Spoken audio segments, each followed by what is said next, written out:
Sir मैं आपकी हालत समझता हूँ, लेकिन आपकी यहाँ बहुत जरूरत है। ठीक है, मैं पहुंच रहा हूँ। हॉस्पिटल चलो। लेकिन सर वो जल्दी चलो, इमरजेंसी है।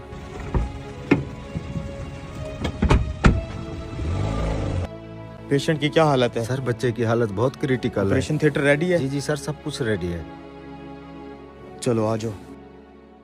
इतनी देर लगा दी आने में, तुम्हें पता भी है मेरा बेटा कितनी सख्त अजियत में है। वो यहाँ जिंदगी और मौत की कश्मकश में है। तुम लोगों में कोई एहसास जिम्मेदारी है कि नहीं?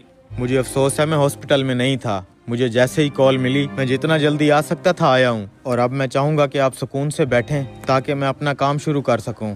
मैं सुकून से बैठूं? अगर मेरे बेटे की जगह तुम्हारा बेटा इस हालत में होता, क्या तुम सुकून से बैठते? अगर तुम्हारा अपना बेटा यहाँ मर रहा होता तो तुम क्या करते?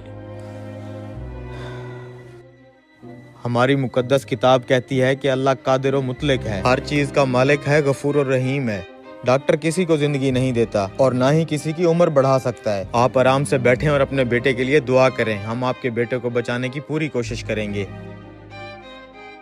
बस इनकी नसीहतें सुन लो, चाहे उनकी जरूरत हो न हो। सर आपने इसकी बदतमीजी का जवाब क्यों नहीं दिया? वो परेशान है बेचारा, तुम बस जल्दी से हर चीज रेडी करो। जी सर, रेडी है।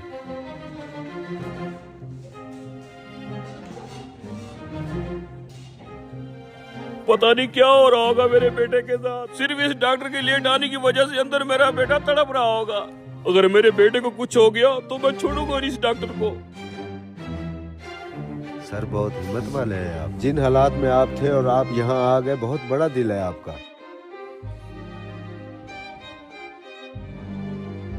2 घंटे से ऑपरेशन चल रहा है। जैसे ही डॉक्टर ऑपरेशन थिएटर से निकल के कोई खबर देता है, मैं तुम्हें फोन करके बता दूंगा। सर पेशेंट का तो बहुत खून बह चुका है, ये तो बहुत ही मुश्किल ऑपरेशन है।